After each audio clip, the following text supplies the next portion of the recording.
Thank you for joining us this evening. I think that it makes it real when we talk about, as practitioners and as philanthropists and as folks working on social justice issues, when we talk about we need to change policy and we need to change practice and we need to do things differently, this is the kind of story that that makes it real. And this is why a lot of us are in this work. We are really lucky this evening to have Joshua and Nadia join us. So if you want to come up, and they're each going to talk for about 5 minutes about their experiences on this case, and possibly a little bit about kind of forward direction and progress. And then after their presentations, we'll have some Q&A. And with that, I think we'll turn it over to Nadia to start us off. Well, thank you guys. Wow, this is loud. Thank you so much for being here this evening. And thank you for honoring Debbie and her family and our team, including, I don't know if you noticed, but Bobby, who was a core part of our group, he actually passed away of the exact same diagnosis within about 3 months of Debbie's release. So we lost both of them in a relatively short period of time, which was very difficult, but it was a wonderful thing because as he said in the movie, this really was the most important thing that he had ever done. And he did amazing, amazing things throughout his life. And I think we have all felt the same way.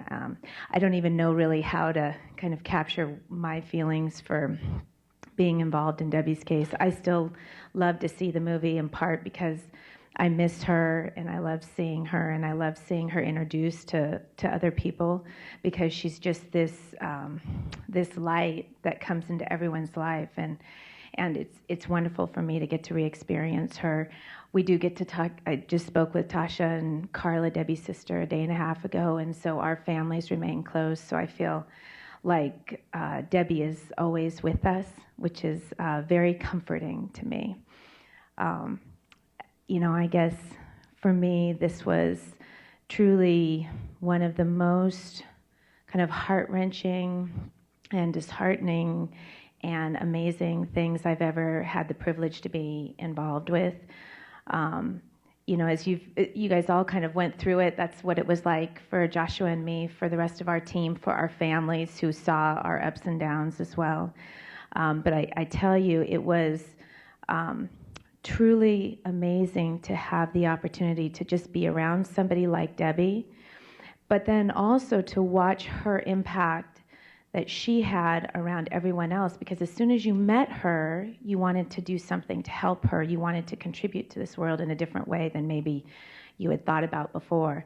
And to watch this sort of collective spirit come together and work towards something bigger than each of us was just an amazing thing. And it didn't have to be some big it didn't have to be helping to write a legal brief or going to argue in court on behalf of Debbie. It was, my best friend, whom I've known since age 8, hanging out in Berkeley, writing buses, passing along petitions to folks, asking them to sign and ask Schwarzenegger not to turn back the parole decisions, the parole commission's decision. So it really ranged in terms of folks' involvement, but what we saw is that everybody wanted to be involved, and when they came together to make something happen, it was an amazing, amazing thing.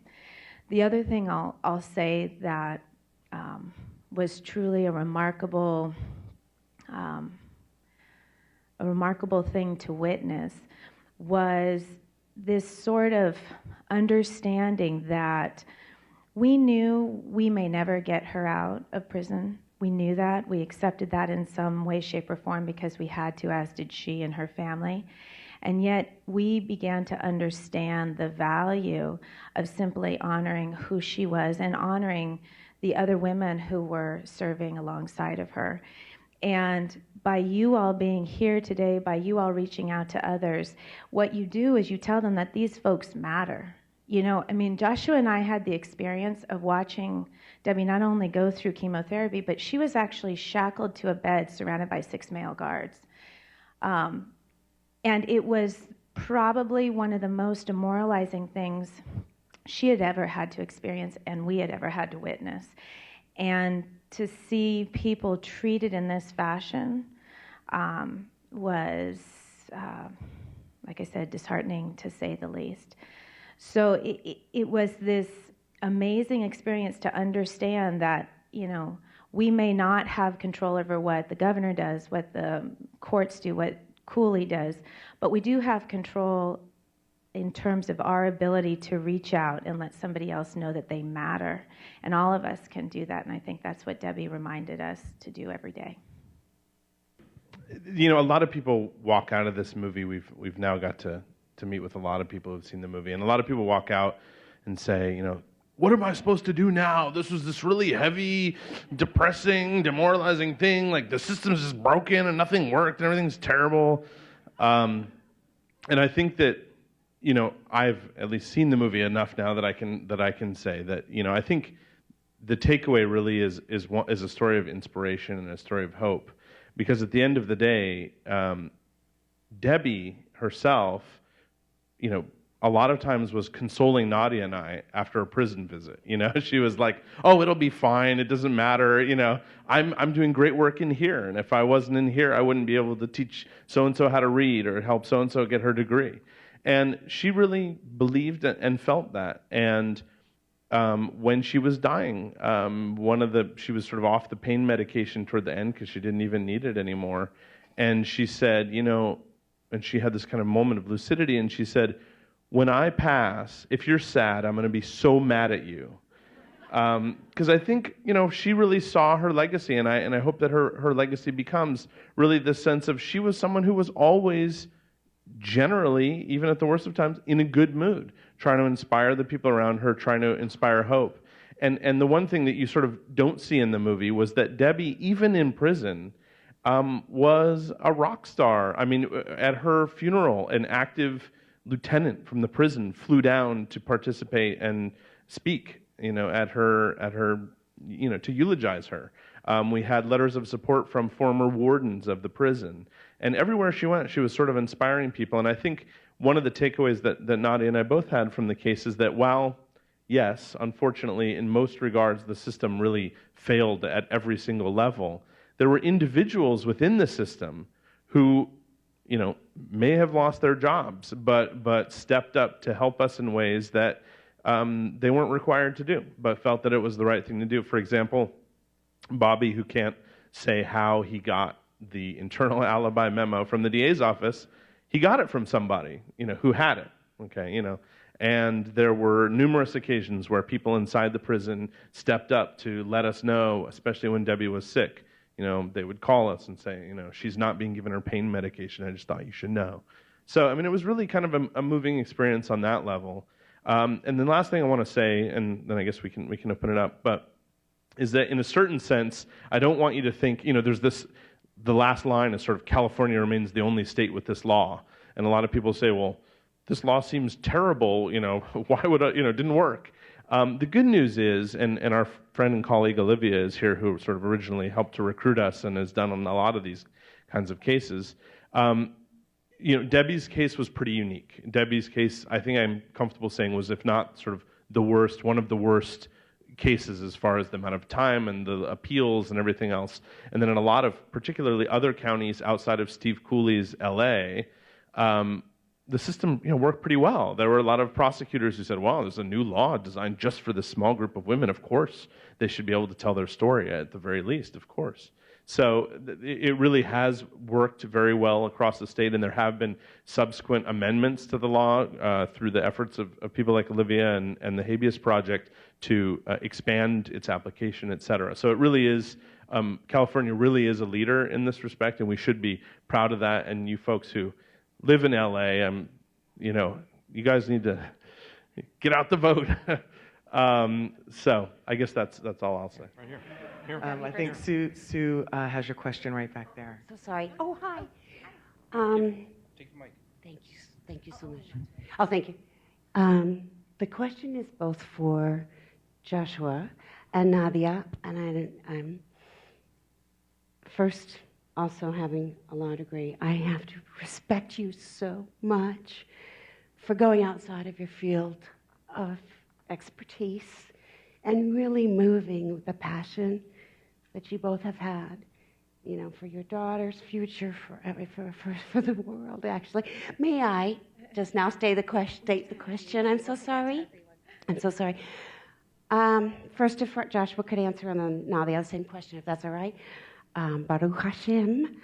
I'd like to know, first of all, when, if you can identify, when was the moment that you felt like you actually were the hands and feet of God? You know, I think kind of early on I had this sort of sense of, hey, I'm doing something righteous, and at a certain point I stopped giving money to homeless people because I felt like, okay, I'm doing this really other thing, I don't need to. But to be honest with you, I think it didn't really, on some level, I drew a lot of strength from my personal faith and really from Debbie's faith, which was very interesting for me. But I think it wasn't really until Debbie was diagnosed with stage 4 non-small cell lung cancer.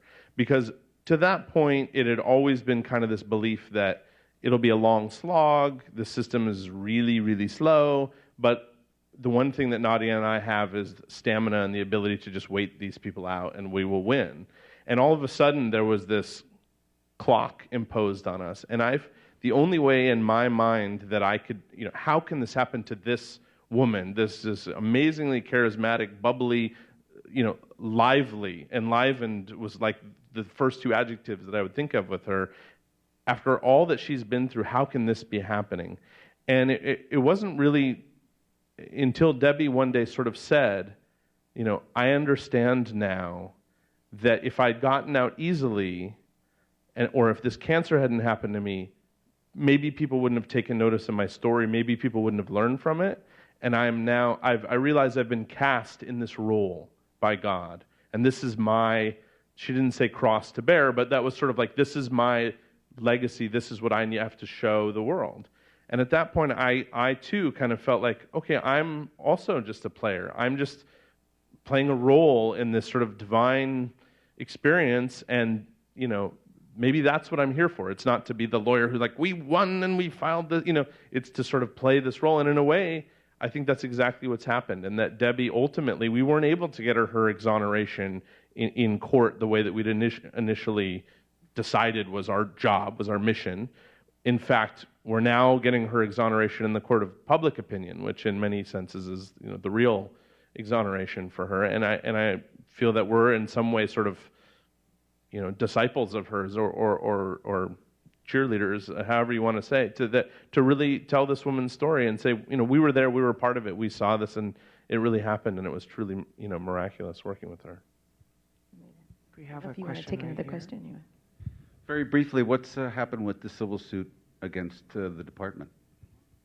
You know, we're not pursuing a civil suit, and in large part that was due, well, for a variety of reasons, some of which are legal, some of which are practical, but primarily Debbie and her family really thought very long and hard and realized in some respects that she wanted to spend her time with her family. And the reality is that every time she gave over herself to the system, to Cooley, to the courts, she gave up something of herself as well. And she said, now you guys don't control me anymore, and my happiness, my peace does not reside in a court punishing you. That's not what I'm about. So you live your life as you see fit, and, you know, karma's a bitch, basically.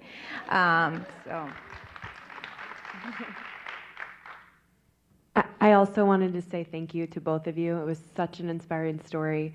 And I'm wondering what both of you feel that Debbie's race had to play with this case.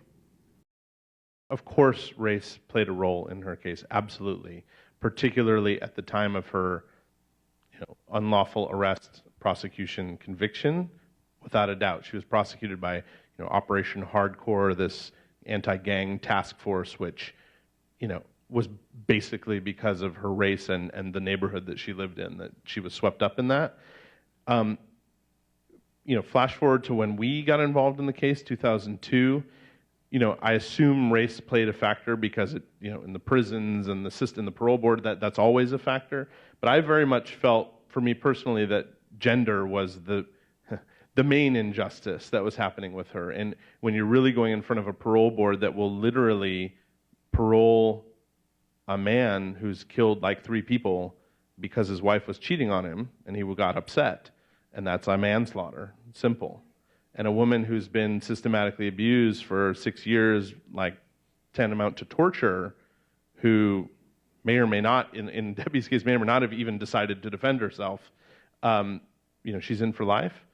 And that there's no cognitive dissonance at all in the minds of the people who are sitting at that panel. And so for me, it was just shocking as both kind of, a son of a single mother and the father of 3 daughters. And, it just was bizarre to me. And I hope that, like in 50 years, we'll look back on this era as like Borat's Kazakhstan. We'll be like, yes, and women can, it'll be just like this crazy, like the olden days, they were burning coal and, so.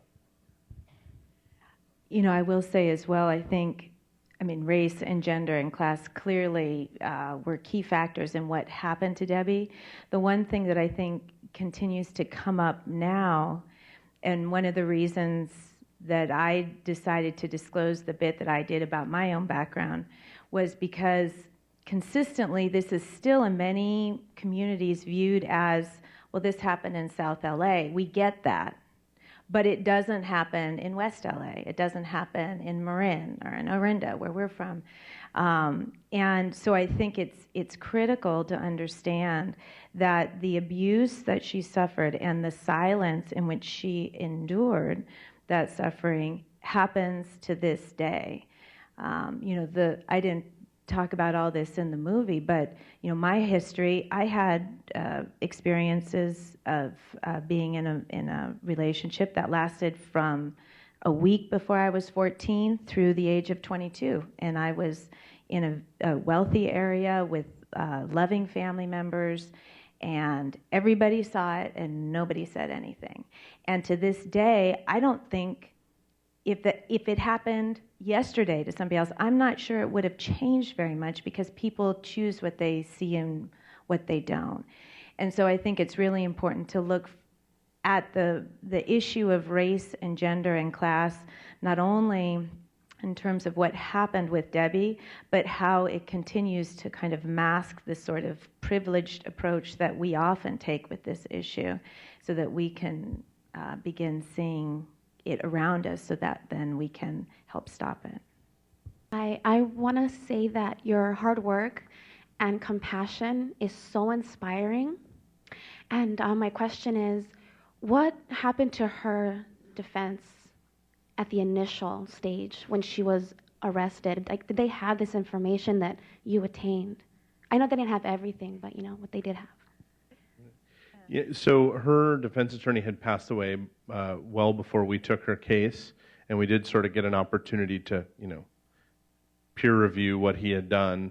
From talking to people in the defense bar, he was a private attorney who was brought in because the public defender's office had her co-defendant, Ramon Sibley. So they had to provide a separate counsel. He was just a guy that was hired. And the comment that we heard from the defense bar was, oh, that guy, he would have been hard from the pimps that he represented, because he wore like this fedora with like a feather in it, and this very flashy, and the transcripts don't leave us very impressed with the work that he did. And in his defense, the law really didn't recognize sort of the relevance and of battering and its effects. And in fact, we've heard, anecdotally, even today, but certainly then, that prosecutors will interestingly use the evidence of battering to say, well, see, it was a premeditated killing.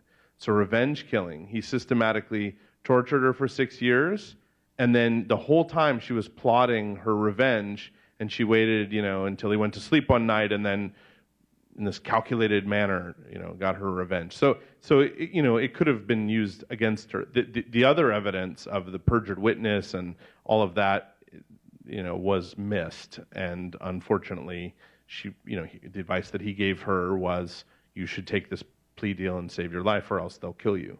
So that was what she was left with. I just want to say I am so happy I came tonight to meet you both and to experience this, and I want to know, is this being shown in college campuses for young people, high school even, where it can be really shared with others, young people of the future? Yes, I mean, it's being shared in a variety of venues, kind of throughout the country and internationally. It's both film festival circuit, these sorts of screenings, and there's a huge push to show it in law schools as well. I know it's being shown, for example, at the ABA's annual meeting in Chicago. It was shown in their spring meeting in February, because different folks are taking different pieces of it. Obviously, from a domestic violence standpoint, there are groups who are focused in that regard. But from a legal standpoint, there are a whole bunch of advocacy groups who are telling attorneys, go out and do some pro bono work, and firms support it. So they're using it in that fashion. I will say it's interesting. One of the best screenings that we've ever been involved with, I think, is when we've gone to the high schools. And because it's a topic that is rarely discussed still to this day. But I was at another event where it was kind of an auxiliary sort of event where we were discussing the film and so forth, but there was also kind of a middle school crowd, and these girls were being honored for something entirely different. And it was fascinating that the moms of these girls actually told the organizer of the event that they were going to make them leave the room because they didn't feel it was appropriate for them to see this. And I just wanted to say, in this very town, I was your daughter's age and it was happening to me, and you need to know that. And so what we've tried to do is, my son now is 7, and he comes to a lot of screenings and he sees some of this. He knows Debbie's family well. We talk about the differences in race and economics, in opportunity, and the fact that there is violence in households that is not acceptable, and if we see it, we have to talk about it. And so I think it's making little tiny steps to help folks understand that it's okay to discuss it, because that's how you fix things. But it's a challenge still. Hi, I am a domestic violence survivor, and I was very inspired by the story. One big takeaway I have is both of you. You guys did this for free. When it's not for free, you sacrifice time with your family. But after year 1, after year 2, did you ever think about quitting?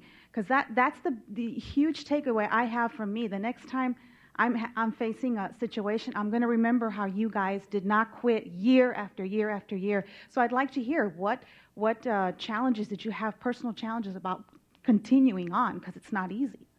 Well, maybe 6 months into this case, I was talking to my father-in-law, who's a career criminal defense attorney, and I was telling him about the case, and he gave me this funny look, and he said, "Are you friends with your client?" And I said, "Well, yeah, I guess. And he was like, "Oh, that was a total mistake, total unprofessional approach. You never befriend your client. You'll never be able to sleep a night for the rest of your life if you befriend your client. You have to just, arm's length." And I didn't really have a response at the time other than feeling like, oh, I messed up or something, But I responded to him like 6 years later to say, if I hadn't befriended Debbie, I wouldn't have stuck through on the case. And there was something that was, I can't honestly tell you if our client had been someone else, what would have happened. But there was something that was really special and inspiring about her in a way that when we would leave the prison, she would cheer us up on our way out because we're always depressed about whatever it was. And there really was this sense that we were leaving a friend behind. And Nadia and I, even at the end, were like, okay, if this doesn't work, we'll go rent a tow truck and like smash into the wall. And it was like, there was never really a thought. I think part of it is we both have a little bit of like competitive personalities, Nadia and I do. So we kind of, if one of us had even shown a weakness, the other would have, you can't handle it. There was some of that. But it was really also this sense that it was Debbie. And so she was like, at that point, no one gets left behind, and we had to stick it out. I have to say I'm a daughter of a Marine pilot, so you never leave anyone in the field. So that probably, factors in. But, the reality is, the thing about Debbie's case is Joshua and I didn't do anything that anyone else wouldn't have done. That's the whole, you see it on the big screen and you think, it's this big story. It wasn't a big story. It was just our everyday existence. And there was really never a time. I mean, you always thought, I cannot believe this is still going on. I cannot believe that we've had another failure. I can't believe that these people are acting so irrationally. And so there was always this sense of, I'm not sure how I'm going to move forward, but there was never this idea that you could walk away because you just wouldn't. And like I said, that really isn't something special about Joshua and me. If any of you had been in that circumstance, you guys would have done the exact same thing. We'd have just kept plodding along because that's all you could do. And if we did kind of waver, like you said, Debbie would say, she'd bring us right back without us ever having to ask her to do it. We'd just mirror her courage, and then you'd be okay. I'm just curious about the processes with the law. I mean, I understand why the civil case was let go, but things like the letter saying that the previous letter doesn't count, or the lovely people who worked in the appeals under Cooley's administration, I don't know if they're still there or not. And so is there any follow-up on that, addressing processes? Who's on the review boards in terms of the prisoners getting their reviews? Is that being addressed anyway as a repercussion of this, to your knowledge, or in general? Well, so there's sort of two questions there. I think, we've had amazing responses from audiences like you. One of them, just because I wanted to share it before, a 16-year-old girl saw this movie and got her parents to invite the state senator. This was in New Jersey. She got her parents to invite the state Senate president to come to a screening, who's now ostensibly going to be introducing legislation in New Jersey called Debbie's Law. So, there's these kind of things that are popping up all over. Another audience, someone said, well, how come no one's done a state bar complaint? And we sort of said, well, we're too close to it, and it's not, And so there's now a state bar complaint that's a group of lawyers has put together that they're hoping to get thousands of signatures for. And, typically the state bar doesn't investigate prosecutors. It's sort of like a red line that they don't cross, although there's no reason, no legal reason. But in this case, because it's high profile, and if a few thousand people sign the complaint, maybe they will take a look at it. The other issue, as far as the parole process, we have seen a marked change under the current administration in Sacramento, who I think has sort of taken the approach that it's expensive to keep people who shouldn't be in prison, so maybe they shouldn't be in prison. And there's been a lot more, not total, but a lot more deference to the parole board. These are the experts that have been, designated to determine whether someone's eligible for release. And if they determine someone's eligible for release, I think the governor's overturning maybe less than 20% of those, when it used to be like 85 or 90%. So that's a positive. We, of course, like to believe that we play a role in all of this.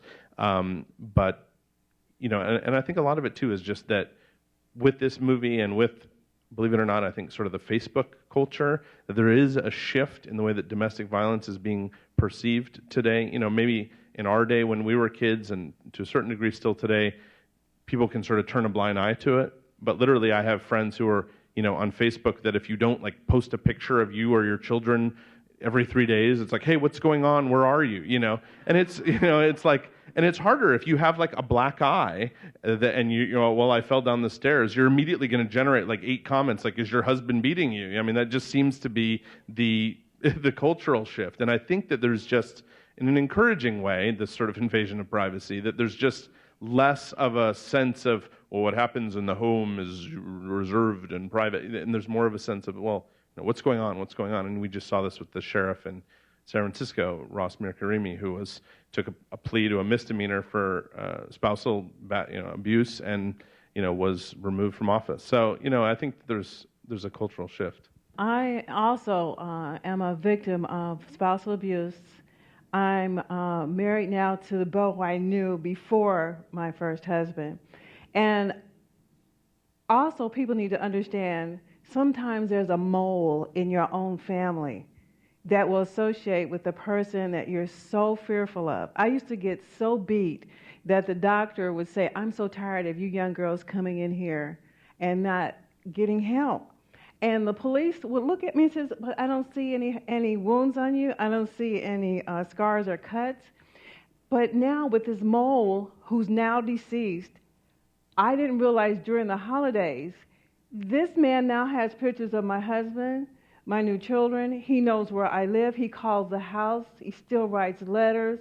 And with the help of MapQuest, he can now look at what my house looks like. The front of my own property.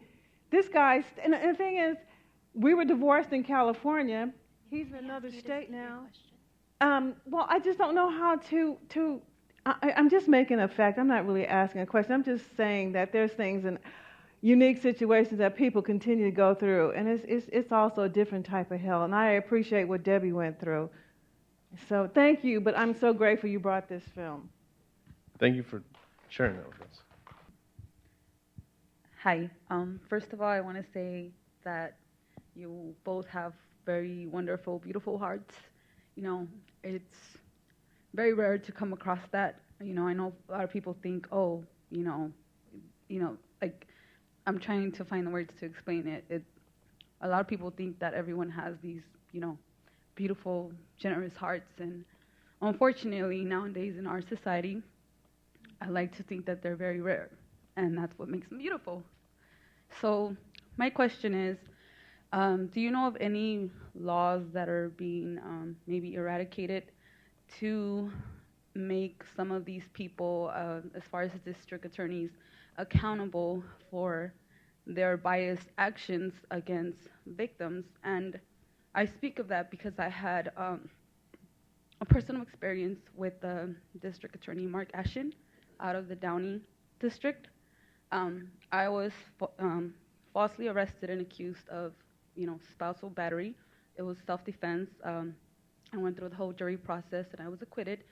And actually, the arresting officer that arrested me went back to the district attorney and stated, hey, you know, I made a mistake. You know, my cop was a rookie, and he was a leading detective of the domestic violence unit. So they actually said, you know, we want to consider rerouting, correct?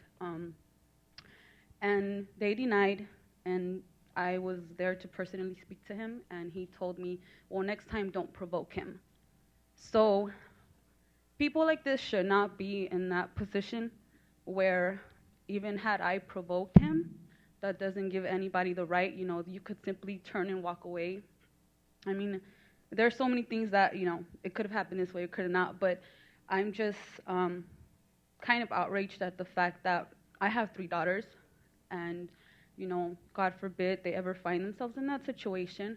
I do not want these people, you know, able to make decisions such as, you know, incarcerating someone for 20-some-odd years of their life that don't deserve it, you know. So I was just wondering if you guys could work that up, or if anyone has done that yet. Let's see. Well, I'm sorry that happened to you, first of all. You know, like you said, you hit on a number of different levels in the system.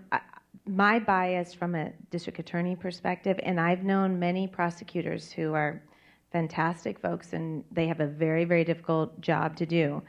But I will say that the context in which they work really, I think, just naturally skews the way they view things. And even our own folks who supported us, whom I knew had the best interests of Debbie and other women like Debbie at heart, the level of hubris in talking to them was astounding. And they would admit that they got to decide who to prosecute and who didn't, and that decision was often based on a gut sense of where justice should occur. And that's a pretty scary, I understand why they need to have discretion and so forth, but it's a lot of discretion to put in one person's hand. And so from a district attorney's perspective, you know, I think there's all sorts of issues that can and need to be addressed. I will say that from a law enforcement perspective, you know, I'm a social worker. I was emergency response with CPS, and so I've seen officers who behave entirely inappropriately, but I've also seen officers who have been amazing in domestic situations. I know, you know, I'm on a board that is in my county that's designed to provide, we're the only comprehensive intervention services, but we also do a ton of educational work with law enforcement. And so rather than sort of this negative, adverse relationship that historically has happened, we try and bring them in and say, what can we do to help make this a safer situation for the officers and help you understand better so that you can make good decisions. And a lot of officers are very, very open to it. And I think continuing to have that sort of dialogue is critical in making sure that you don't have those sorts of situations in the future. And then, I think it's up to all of us to continue to kind of shed light on the system, because what we realized in a very scary fashion was the fact that if nobody calls them on the behavior, even the folks who are just trying to do their job, we did not run into many nefarious people in the prison system who were like hell-bent on punishing inmates just for fun. But it was very clear to me that they were not used to anybody paying attention to what they were doing and being stubborn, like sitting down in a parking lot saying, you're not allowed to do this. I mean, very quickly we had, for Debbie's parole hearing, her very first one, we were able to have Oliver's sister come forward, and she was already cleared to enter the prison and so forth. And we were about to get her into the hearing, and they said, well, why are you calling on her? Why is the inmate's attorney calling? And we said, well, she's here on behalf of the inmate. And they said, well, I'm not inclined to let her in. And Joshua and I, big second-year attorneys, said, the penal code says you have to let her in. And she just looked at us and went, not inclined to do so. And we went, we are sitting right here. And we sat in that parking lot for 5 hours. They never had anyone refuse to leave prison before. That's true. Until we were able to get her in that door. But it was, and that was our first indication of the reality that there are no rules by which these folks are governed unless you force them. So that's where I think all of our responsibility is to not assume, like I said, some sort of nefarious intent, but to also understand that there's systemic barriers in place that will continue to repeat themselves unless we say, we don't know what we're going to do to stop it, but we're calling this as we see it, and this isn't right. And so we're going to work through it to make it better. Thank you. My question is about what are the motivations of these parole boards or the political strings, or what makes them make these decisions that seem so irrational and uncompassionate? Well, we don't, of course, know the answer to that, but our conjecture is a couple things. One is if you look at the biographies of the people that typically get appointed to the parole board, it's kind of surprising. I would have expected, psychologists with a background in rehabilitative, therapy, or something that, because that's their job, right? Is to decide whether someone can go back to society or not. And almost always their bio is former sheriff's deputy, former prison guard, former police officer, which has some bearing, but in my mind is just sort of, that's kind of an odd for the parole board specifically. The second is that there's this sort of Willie Horton problem, which is that there's a little bit of a political hot potato where if, God forbid, you release an inmate who then goes on to commit a crime or a murder, then it comes back on you, right? It's your fault. You let them out, and everyone freak out. This crazy parole board, they're just letting anyone out. So, California's system, unfortunately, is a little schizophrenic because instead of the parole board being able to just sort of have the last word and say, well, we were following objective rules, those are the rules, if you don't like it, have them changed, has this weird thing where the parole board decides and then the governor can sort of send it back and no one wants to look bad, and so there's that problem. I will say that in this, at the risk of being, reverse sexist, we should send more women to law school, and more women should apply to be parole commissioners, not necessarily because there's anything intrinsically different about women, but women sort of bring, I think, a different perspective to these kind of proceedings. And these are jobs that you can actually apply for, these political appointments. And, maybe the problem is just not enough people, or maybe you should should apply and say, look, I have this resume and I'm interested in these issues and I'm great, So I think that's something else too, that a lot of people sort of self-select away from being prosecutors and parole commissioners because, well, that's law and order-y or that's mean or whatever. And, like me, for example, I never considered a career, although I would now. Now I've sort of toyed with, well, yeah, maybe I should like try to, and then I looked at the the salary and everything else, and it doesn't work. But in all honesty, I really think that we have to be bolder about sort of taking over these institutions with people who actually have a sense of what they're doing. The systems change that we talk about is taking back those systems. So I want to thank you both. Please join me in thanking Joshua and Nadia for joining us this evening. Thank you. We're good. Is there anything else that you'd like to leave us with? Anything else that you'd like to say before we let you go? I'll just say the one last thing, which is when we first took Debbie's case, she would ask us basic questions about criminal law, like how does this work, how does that work, and we would sort of say, we don't know because we don't know what we're doing, because we don't do this kind of law. This is new for us. And Debbie's joke was, don't worry, I can't fire you because there's no one else. But after a while, we actually began to take solace in that, knowing in some level, if we quit because we didn't know what we were doing, literally no one else would come to replace us, and she would never get any representation. And we figured even kind of crappy representation is better than no representation. Of course, we matured over 7 years. But I think on some level, I think Debbie would want to turn that back to all of you and remind you that whatever it is that you're passionate about, whether it's these issues or healthcare issues or completely other issues, there's no one else but you. You're it. And if you're waiting for some expert to come in and solve the problem that you're engaged in, they're not going to come. It's just you. So I hope that one of the takeaways that some of you have commented on is, the one thing that we were able to do is we just stuck with it. And if you apply yourself and kind of learn as you go and just make a decision, well, I'm not going to give up on this. This is like one thing that I'm going to do at whatever level, you ultimately will be successful. Because if you just stick on long enough, eventually the gates of justice will open, or whatever the other analogy is. Justice will happen and change will be made. So good luck.